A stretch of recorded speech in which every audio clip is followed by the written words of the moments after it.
Bei -5 Grad ist das Donaumoos im Raureif erstarrt und liegt in völliger Ruhe.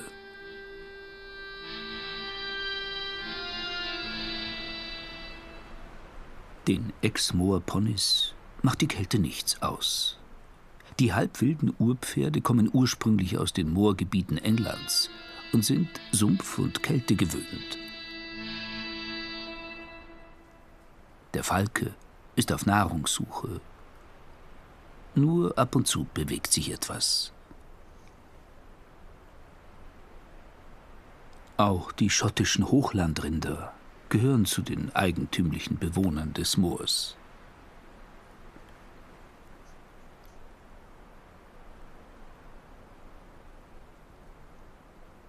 In die erstarrte Stille kommen heute die Mitarbeiter des Naturschutzgebiets mit dem Landwirt Christian Meyer. Also eine schönere Stimmung jetzt im Moor gibt es eigentlich ganz selten.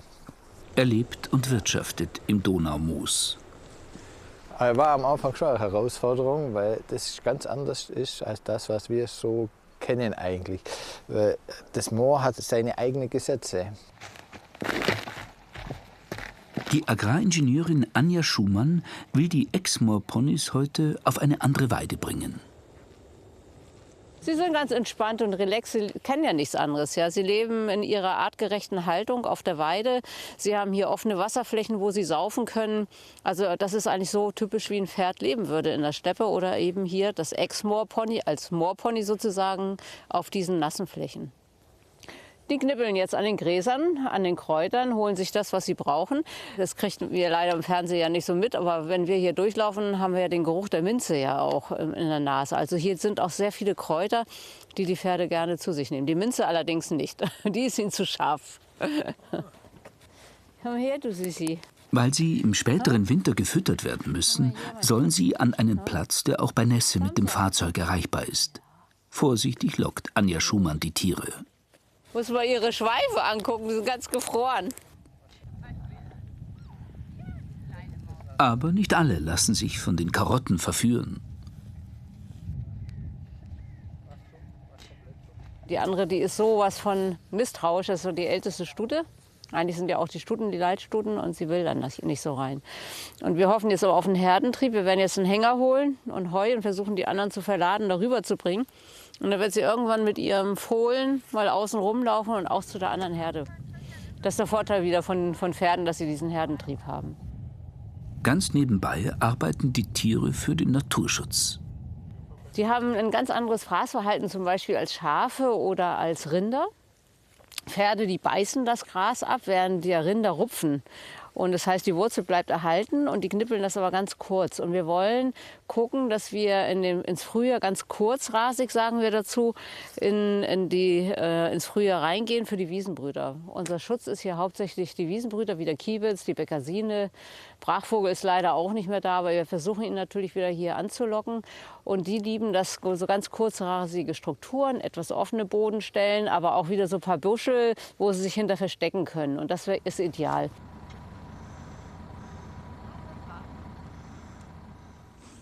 Es ist schwierig, die scheuen Tiere zum Einsteigen in den Hänger zu bewegen.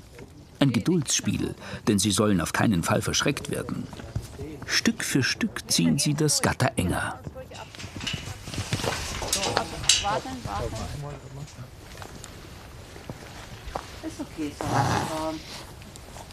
die sich demonstrativ mit dem Arsch im Hänger stellen. Ja, nicht in die Richtung. Ja, die müssen sich bloß nahe drehen. Siehst du. Ganz ruhig. Jetzt, guck. Ja, super gelaufen. Schneller, als ich gedacht habe. Der alte Hengst ist es schon gewohnt. Ich war gespannt auf die jungen Stuten, die das noch nie gemacht haben und drinne waren. Und das Fohlen hat ja super mitgemacht. Jetzt hoffen wir, dass die anderen beiden Herdenzwang haben und denen hinterhergehen. Momentan schaut es nicht so aus. Sie trollen sich, während der Rest der kleinen Herde auf die neue Weide kutschiert wird.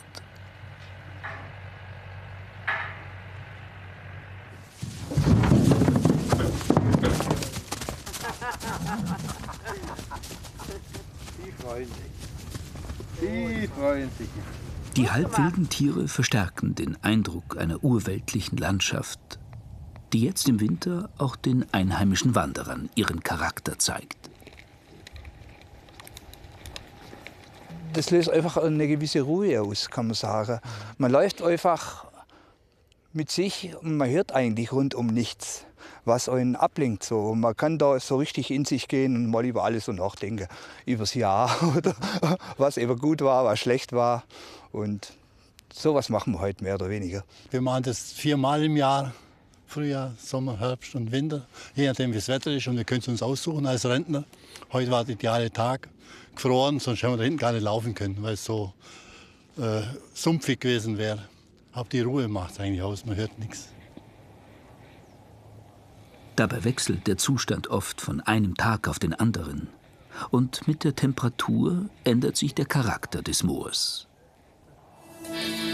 Wenn das Eis auftaut und dem Sumpf Platz macht.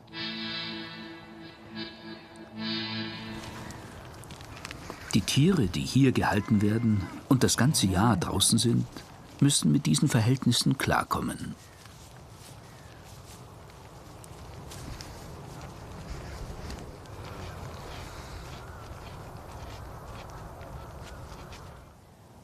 Inzwischen hat Anja Schumann auch die beiden Ausreißer wieder bei der Herde.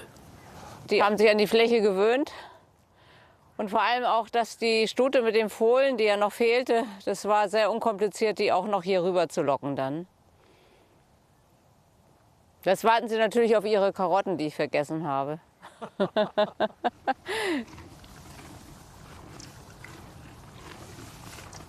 Die Tiere sind zufrieden. Man hört es ja auch an den Malmen, wenn sie da jetzt fressen. Und für mich gibt es eigentlich nichts Schöneres, weil unsere Kulturlandschaft ist aus der Beweidung entstanden. Und jetzt machen wir eigentlich nichts das, als was wir schon seit Jahrtausenden machen, dass wir hier wieder Weidesysteme einführen. Wir haben natürlich ein bisschen durch Eigentumsverhältnisse das Problem, dass wir kleinstrukturell sind. Am liebsten hätte ich das ganze Naturschutzgebiet eingezäunt und alle Tiere laufen lassen. So richtig Morengeti. Auch der Biber gehört zur bayerischen Morengeti. Und der Wasserbüffel ist nur scheinbar ein exotisches Tier im Donaumoos. Knochenfunde zeigen, dass er hier vor 4000 Jahren verbreitet war, gejagt und dann verdrängt wurde. Auf der Suche nach den idealen Nutztieren für die Beweidung der sumpfigen Moorflächen haben sich die bis zu 1 Tonne schweren Kolosse inzwischen bewährt. Christian Mayer hat in den vergangenen 10 Jahren eine kleine Herde mit Tieren aus der Poebene aufgebaut. Moor lebt ja von der Feuchtigkeit, deswegen ist so ein Wetter ideal fürs Moor. Und für die Büffel. Denen geht es heute richtig gut. Die sind heute auf Wanderschaft gegangen. Die finden ihr Fressen gut und laufen den ganzen Tag für sich spazieren. Also wir haben eine höhere Winterfeuchtigkeit und die Sonneneinstrahlung ist nicht so hoch, und dann ist die Verdunstung natürlich geringer. Und deswegen haben wir hier höhere Wasserstände. Dann haben wir da hinten den Grenzgraben, wo der Biber natürlicherweise das Wasser anstaut. Und das sind hier schon die nassesten Flächen, die nicht wiedervernässt sind. Das sind keine wiedervernässten, das ist also ein natürlicher Zustand hier, diese Fläche. Und das ist dann schon toll. Ein Büffel Mozzarella ist noch Zukunftsmusik. Das Fleisch der Tiere vermarkten sie schon. Im Naturschutzprojekt des Leibheimer Donaumooses bilden die Büffel einen weiteren Bestandteil. Wenn das Moor gefriert, halten sie sich in ihrem Unterstand auf. Auf seinen neuen Wegen in der Weidewirtschaft hat Christian Mayer viel gelernt über die Tiere. Denn ihre Lieblingstemperatur sind halt 15 Grad. Und wenn es 30 Grad hat und die haben kein Wasser zum Suhlen, das tut denen mehr, als wenn es halt minus 5 Grad hat. Sie brauchen halt was Trockenes zum Liegen und ihr Futter. Und dann sind sie glücklich. Ja, er ist ein bisschen, der Arko, der mag mich nicht. Dem habe ich beim Ohren, hey, du dicke Sau. Wer kommt jetzt daher? Ah, Sophie. Ja, ist ja gut. Die haben alle Namen. Die Namen geben meine Kinder. Und deswegen haben sie immer Namen, was gerade im Fernsehen läuft oder im Kino. Gell, Jasmin? Seine Aufbauarbeit auf den nassen Wiesen liefert nun wichtige Erkenntnisse. Wir haben uns das alles selber aneignen müssen und geben das natürlich jetzt auch immer an andere Landwirte weiter. Wir haben auch viele Landwirte, die zu uns kommen und unsere Projekte jetzt anschauen und sie bei ihnen in der Region umsetzen wollen vielleicht. Denn weitere Moore in Bayern sollen wie hier wieder renaturiert werden. Die Moore zählen zu den besonders artenreichen Landschaften mit ihren Bruchwäldern, Tümpeln und Schilfwiesen. Sie spielen eine wichtige Rolle im Klimaschutz, denn in ihrem Naturzustand speichern sie CO2. So zeigt sich hier ein Stück typisch bayerischer Natur, das es in der sonst so ausgeräumten Landschaft nicht mehr oft gibt.